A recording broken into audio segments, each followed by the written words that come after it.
Public ಕನ್ನಡಕ್ಕೆ ಅದನ್ನು ಪುಷ್ಟೀಕರಿಸಿದ್ದಾರೆ D Sudhakar. CM Siddaramaiah ಅವರಿಗೆ ಗುಪ್ತಚರ ಇಲಾಖೆ ಮಾಹಿತಿ ಇದೆ, ಅದಕ್ಕಾಗಿ ಸರ್ಕಾರದ ಅಸ್ಥಿರತೆ ಬಗ್ಗೆ ಮಾತನಾಡಿದ್ದಾರೆ. ಸಿಎಂ ಯಾವುದೇ ಮಾಹಿತಿ ಇಲ್ಲದೆ ಮಾತನಾಡಲ್ಲ, ಶಾಸಕರ ಖರೀದಿ ಬಗ್ಗೆ ಮಾಹಿತಿ ನೀಡಿರಬೇಕು, ಮಾಹಿತಿ ಸಿಕ್ಕಿದೆ ಅಂತೇಳಿ MC ಸುಧಾಕರ್ ಕೂಡ ಹೇಳಿದ್ದಾರೆ. ಓಕೆ, ಆಮೇಲೆ ಒಂದು ನಿಮಿಷ, ಆಮೇಲೆ ಅದಕ್ಕೆ ಸಿಎಂ ಸಿದ್ದರಾಮಯ್ಯ ಹೇಳಿದ್ದಾರೆ. ಪ್ರಕರಣ ದಾಖಲಿಸುವಂತೆ ಬಿಜೆಪಿ ಸವಾಲಿಗೆ ಸುಧಾಕರ್ ಪ್ರತಿಕ್ರಿಯೆ ಕೊಟ್ಟಿದ್ದಾರೆ. ಸಮಯ ಬಂದಾಗ ನೋಡೋಣ ಅಂತ ತಿರುಗೇಟು ಕೊಟ್ಟಿದ್ದಾರೆ. ಸಚಿವ HC ಮಹದೇವಪ್ಪ ಹೇಳಿಕೆ, ಸರ್ಕಾರ ಅಸ್ಥಿರ ಮಾಡುವ ಪ್ರಯತ್ನ ಆಗ್ತಾ ಇದೆ, ಹಿಂದೆ ಸರ್ಕಾರ ಬೀಳಿಸಿದ ಉದಾಹರಣೆ ಇದೆ ಅಂತೇಳಿ ಬ್ಯಾಕ್ ಟು ಬ್ಯಾಕ್ ಎಲ್ಲರೂ ಮಾತಾಡಿದ್ದಾರೆ. ಹಾಗಿದ್ರೆ ಕೇಳಿಸ್ಕೊಳ್ಳಿ, ಸಿದ್ದರಾಮಯ್ಯ ಏನು ಹೇಳಿದರು, ಮೊದಲಿಗೆ ಸಿದ್ದರಾಮಯ್ಯ ಏನು ಹೇಳಿದರು, ಆ ನಂತರ MC ಸುಧಾಕರ್ ಏನು ಹೇಳಿದರು, ಆ ನಂತರ ಅದರ ಬಗ್ಗೆ ಒಂದು ರಿಪೋರ್ಟ್ ನಿಮ್ಮ ಮುಂದೆ ಇಡ್ತೀನಿ, ಕೇಳಿಸ್ಕೊಳ್ಳಿ ಮೊದಲು ಅವರ ಬೈಟ್. ಈ ಸಾರಿ ಹೇಗಾದರೂ ಮಾಡಿ ಸಿದ್ದರಾಮಯ್ಯ ಸರ್ಕಾರ ಕಿತ್ತಾಕಬೇಕು ಅಂತೇಳಿ 50 ಕೋಟಿ ರೂಪಾಯಿಗಳನ್ನು ಒಬ್ಬೊಬ್ಬ MLAಗೆ ಆಫರ್ ಮಾಡೋದು. 50 ಕೋಟಿ, 50 ಜನ MLAಗಳಿಗೆ 50 ಕೋಟಿ ಕೊಡ್ತೀವಿ ಅಂತ. ಎಲ್ಲಿಂದ ಬರ್ತದೆ ಈ ದುಡ್ಡು? ಈ ಸಾರಿ ಶಾಸಕರಿಗೆ ಸರ್ಕಾರ ಬಿಡಿಸುವಂತ ಪ್ರಯತ್ನ ಅಂತ ಸರ್ ನಿಜನಾ? ಈಗ ನೋಡಿ, ಈಗ ನಿಜ ಅಲ್ದರೆ ಇನ್ನೇನು ಹೇಳಿ. ಈಗ ನಮ್ಮ ಸರ್ಕಾರ ಅಸ್ತಿತ್ವಕ್ಕೆ ಬಂದಾಗಿನಿಂದ ನಿರಂತರವಾಗಿ ಈ ಸರ್ಕಾರ ಬಿದ್ದೋಗುತ್ತೆ, ಈ ಸರ್ಕಾರನ ಉಳಿಸ್ಬಿಡ್ತೀವಿ ಅಂತ BJPಯವರು ಹೇಳ್ತಾಯಿದ್ರು. ಅವ್ರ ಜೊತೆ ಕುಮಾರಸ್ವಾಮಿಯವರು ಸೇರಿಕೊಂಡ್ರು. ಈಗ ಇತ್ತೀಚೆಗೆ ಸನ್ಮಾನ್ಯ ಈ ದೇಶದ ಮಾಜಿ ಪ್ರಧಾನಿಗಳು ಸನ್ಮಾನ್ಯ ದೇವೇಗೌಡರು ಕೂಡ ಈ ಸರ್ಕಾರ ಬೀಳಿಸೋವರೆಗೂ ನಾನು ನಿರ್ಗಮಿಸಲ್ಲ ಅಂತ ಹೇಳ್ತಾ ಇದ್ದಾರೆ. ಇದರಿಂದ ನಿಮಗೇನು ಅರ್ಥ ಆಗುತ್ತೆ ಹೇಳಿ? ಇವತ್ತು ಇಲ್ದಿರೋ ಅಂತಕ್ಕಂಥ ವಿಚಾರಗಳ ಬಗ್ಗೆ ಇವತ್ತು ED, CBI ಮತ್ತೊಂದು ಮಗದೊಂದು ಅಂತಕ್ಕಂಥ ಒಂದು ಎಲ್ಲ ಪ್ರಯತ್ನಗಳನ್ನು ಮಾಡ್ತಾ ಇದ್ದಾರೆ. ಜನ ಶಾಸಕರಿಗೆ ಈ ರೀತಿ ಆಫರ್ ಕೊಟ್ಟಿದ್ದಾರೆ ನಿಮ್ಮ ಪ್ರಕಾರ? ನನಗೆ ನಿಖರವಾಗಿ ಗೊತ್ತಿಲ್ಲ. ಮುಖ್ಯಮಂತ್ರಿಗಳು ಹೇಳಿಕೆ ಕೊಟ್ಟಿರ್ತಕ್ಕಂಥದ್ದು, ಅವರಿಗೆ ಇಂಟೆಲಿಜೆನ್ಸ್ ಮುಖಾಂತರ ಅವರಿಗೆ ಸಂಪೂರ್ಣವಾದಂಥ ವರದಿ ಇರ್ತದೆ. ಅದರಿಂದ ಇವರ ನಿರಂತರ ಪ್ರಯತ್ನ ಈ ರೀತಿ ಮಾಡ್ತಾ ಇದ್ದಾರೆ ಅಂತಕ್ಕಂಥದ್ದನ್ನು ಮುಖ್ಯಮಂತ್ರಿಗಳು ಉಲ್ಲೇಖ ಮಾಡಿದ್ದಾರೆ. ಸನ್ಮಾನ್ಯ ಮುಖ್ಯಮಂತ್ರಿಗಳಿಗೆ ಇದರ ಸಂಪೂರ್ಣ ಮಾಹಿತಿ ಇರೋದರಿಂದ ಅವರು ಅದನ್ನು ಹೇಳಿದ್ದಾರೆ. ಆ ಕಾರಣದಿಂದ ಇದು ಎಲ್ಲರಿಗೂ ಗೊತ್ತಿರ್ತಕ್ಕಂಥ ವಿಚಾರ.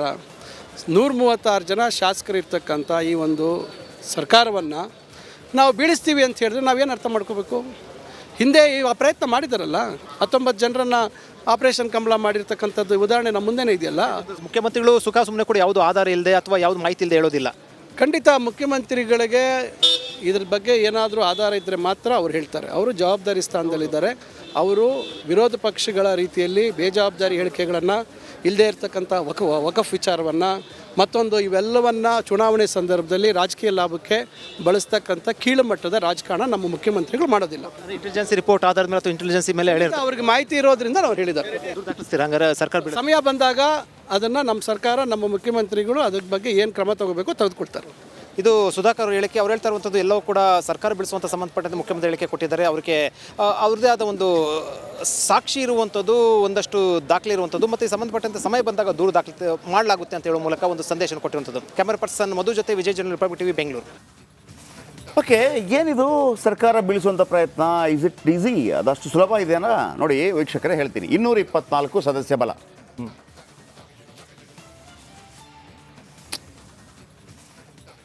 224 ಸದಸ್ಯ ಬಲ. ಇದರ ಬಗ್ಗೆ ಯಾಕೆ ಈ ಥರ ಮಾತಾಡ್ತದೆ, ಒಂದು ರಿಪೋರ್ಟ್ ನೋಡ್ಕೊಂಬನ್ನಿ. ಹೇಗಾದರೂ ಮಾಡಿ ಸಿದ್ದರಾಮಯ್ಯ ಸರ್ಕಾರ ಕಿತ್ತಾಕಬೇಕು ಅಂತೇಳಿ 50 ಕೋಟಿ ರೂಪಾಯಿಗಳನ್ನು ಒಬ್ಬೊಬ್ಬ MLAಗೆ ಆಫರ್ ಮಾಡೋದು.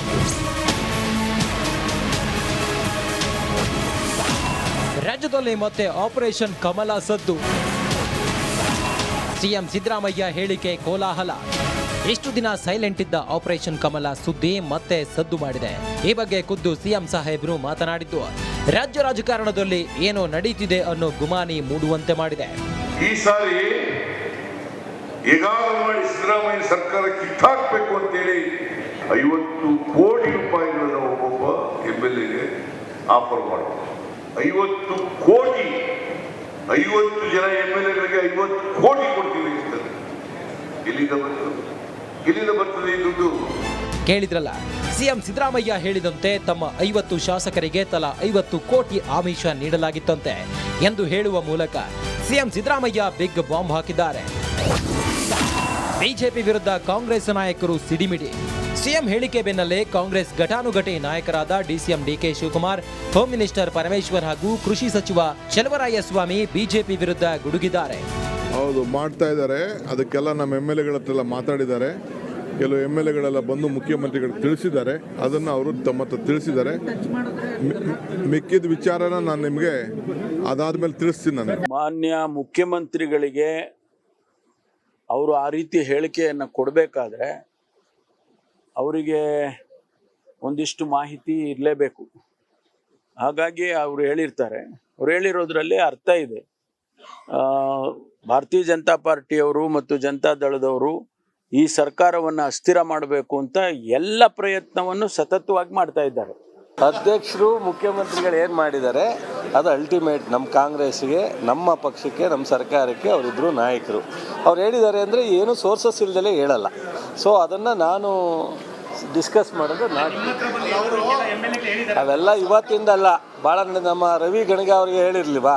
ಬಟ್ ಪ್ರಯತ್ನ ಮಾಡ್ತಾ ಇರ್ತಕ್ಕಂಥದ್ದು ಡೇ ಒನ್ ಇಂದಿದೆ. ಈಗ ಹೆಚ್ಚಿನ ಮಾಹಿತಿ ಸರ್ಕಾರದಕ್ಕೆ ಮುಖ್ಯಸ್ಥರಾದಂಥ ಮುಖ್ಯಮಂತ್ರಿಗಳ ಗಮನಕ್ಕೆ ಬಂದಿದೆ. ಕಾಂಗ್ರೆಸ್ ನಾಯಕರ ವಾಗ್ದಾಳಿಗೆ ಬಿಜೆಪಿ ಪಡೆಯು ಕೌಂಟರ್ ಕೊಟ್ಟಿದ್ದು 50 ಕೋಟಿ ಆಫರ್ ಅಂತ ಕಪೋಕಲ್ಪಿತ ಆರೋಪ ಎಂದು ಬಿಜೆಪಿ ರಾಜ್ಯಾಧ್ಯಕ್ಷ ವಿಜಯೇಂದ್ರ ಟ್ವೀಟಾಸ್ತ್ರ ಪ್ರಯೋಗ ಮಾಡಿದರೆ ಅತ್ತ 50 ಕೋಟಿ ಆಫರ್ ಬಗ್ಗೆ ಸಾಕ್ಷಿ ಇದ್ದರೆ ದೂರು ಕೊಡಿ ಎಂದು ಸಿಟಿ ರವಿ ಕಿಡಿಕಾರಿದ್ದಾರೆ. ಹೇಳಿದಿರಿ ಭಾರತೀಯ ಜನತಾ ಪಾರ್ಟಿ 50 ಕೋಟಿ ಕೊಟ್ಟು ಶಾಸಕರನ್ನ ಖರೀದಿ ಮಾಡ್ಲಿಕ್ಕೆ ಹೊರಟಿದೆ ಅಂತ ಹೇಳಿ. ನಾನು ನಿಮ್ಮನ್ನು ಕೇಳಕ್ ಬಯಸ್ತೀನಿ, ನಿಮ್ಮ ಪಾರ್ಟಿ ಶಾಸಕರು ಅಷ್ಟೊಂದು ದುರ್ಬಲರಲ್ಲ?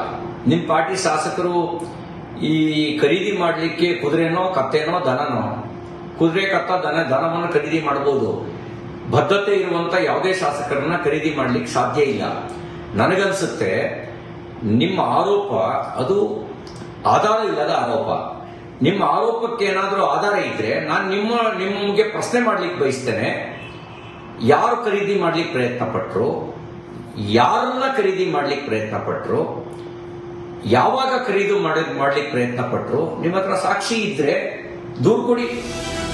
ಖುದ್ದು ಸಿಎಂ ಹೇಳಿರೋ ಮಾತು ರಾಜ್ಯ ರಾಜಕಾರಣದಲ್ಲಿ ತಲ್ಲಣ ಸೃಷ್ಟಿಸಿದ್ದು, ಹಾಗಿದ್ರೆ ಬಿಜೆಪಿ ವಿರುದ್ಧ ತನಿಖೆ ಮಾಡುತ್ತಾ ಸರ್ಕಾರ?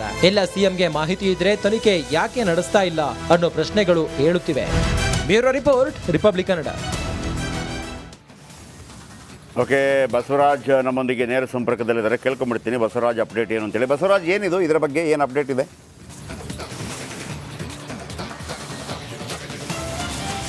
ಜಯಪ್ರಕಾಶ್, ಈ ಹಿಂದಿನಿಂದನೂ ಕೂಡ ಸಾಕಷ್ಟು MLAಗಳು ಆರೋಪವನ್ನು ಮಾಡಿದ್ರು. ನೀವು ನೆನಪಿರಬಹುದು, ಮಂಡ್ಯ MLA ರವಿ ಗಣಗ ಕೂಡ 50 ಕೋಟಿ ರೂಪಾಯಿ ನಮಗೆ ಆಫರನ್ನು ಮಾಡ್ತಾ ಇದ್ದಾರೆ ಕೆಲವೊಂದಿಷ್ಟು ಶಾಸಕರಿಗೆ ಅನ್ನುವಂಥ ಒಂದು ಗಂಭೀರ ಆರೋಪವನ್ನು ಮಾಡಿದ್ರು.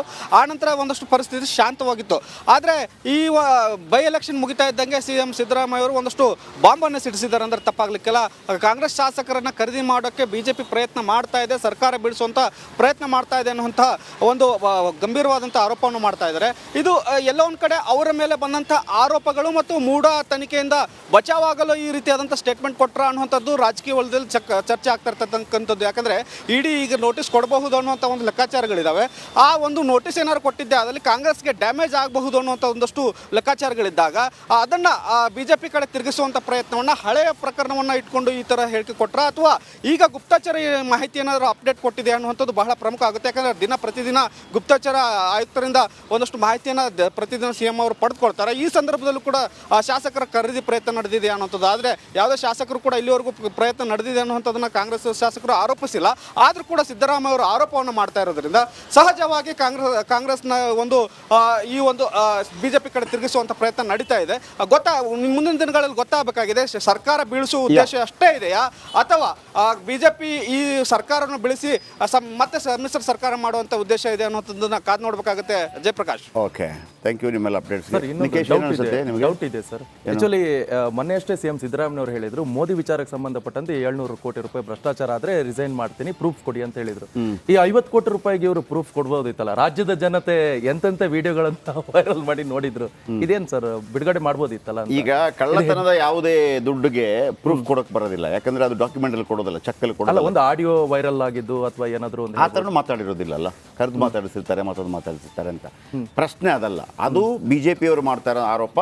ಅವರು ಅಂಥ ಅವಕಾಶಗಳು ಸಿಕ್ಕಿದ್ರೆ ಕೊಡ್ತಾರೆ. ಯಾಕಂದರೆ ಈ ಹಿಂದೆ ಒಮ್ಮೆ ಬಿ ಸಿ ಪಾಟೀಲ್ ಅವರಿಗೆ ಯಡಿಯೂರಪ್ಪನವರು ಮಾತಾಡಿದ್ದು ಆಡಿಯೋ ವೈರಲ್ ಆಗಿತ್ತು. ಆಮೇಲೆ ಅದೇ ಬಿ ಸಿ ಪಾಟೀಲ್ ನೆಕ್ಸ್ಟ್ BJPಗೆ ಹೋದ್ರು, ಅದು ಬೇರೆ ವಿಚಾರ.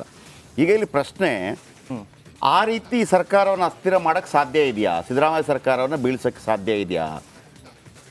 ಆಪರೇಷನ್ ಕಮಲ ಮಾಡಲಿಕ್ಕೆ ಆಗುತ್ತೆ? ನಿಮಗೇನು ಅನಿಸುತ್ತೆ? ಆಪರೇಷನ್ ಕಮಲ ಆಗ್ಬೋದಾ? ಈಗ ದುಡ್ಡಿದೆ ಅಂತ ತಿಳ್ಕೊಳ್ಳೋಣ, ಪ್ರಯತ್ನ ಮಾಡ್ತಾ ಇದ್ದಾರೆ ಅಂತ ತಿಳ್ಕೊಳ್ಳೋಣ. ಸಾಧ್ಯ ಇದೆಯಾ? ಹೇಳೋಕ್ಕಾಗಲ್ಲ ಸರ್. ಆದರೆ ಅಷ್ಟು ಸುಲಭ ಅಲ್ಲ ಅಂತ ಹೇಳ್ತೀನಿ, ಕೇಳಿ ಯಾಕೆ ಅಂತ. ವೀಕ್ಷಕರು ಹೇಳ್ಬಿಡ್ತೀನಿ ಯಾಕೆ ಇದನ್ನು ನಂಬಕ್ಕಾಗ್ತಾ ಇಲ್ಲ ಅಂತ. 224 ಸದಸ್ಯ ಬಲ ಇದೆ ಕರ್ನಾಟಕದಲ್ಲಿ. ಈಗ 3 ಕಡಿಮೆ ಆಗಿದೆ, 221 ಇರಲಿ, ಅದು 224 ಲೆಕ್ಕನೇ ಇಡೋಣ. ಅಧಿಕಾರಕ್ಕೆ ಬರಬೇಕಂದ್ರೆ ಎಷ್ಟು ಬೇಕು? ಅದರ ಹಾಫ್ ಅಂದರೆ 224 ಅರ್ಧ 112, ಒಂದು ಜಾಸ್ತಿ ಇದ್ದರೆ 113. ಒಂದು ಜಾಸ್ತಿ ಇದ್ದ ತಕ್ಷಣ ಸರ್ಕಾರ ಮಾಡೋಕ್ಕೆ ಹೋಗಲ್ಲ, ಒಂದು 5-10 ಜಾಸ್ತಿ ಇರಬೇಕು. ಕಾಂಗ್ರೆಸ್ ಬಳಿ ಎಷ್ಟಿದೆ? 136. 113ಕ್ಕೆ ಎಷ್ಟಾಯಿತು?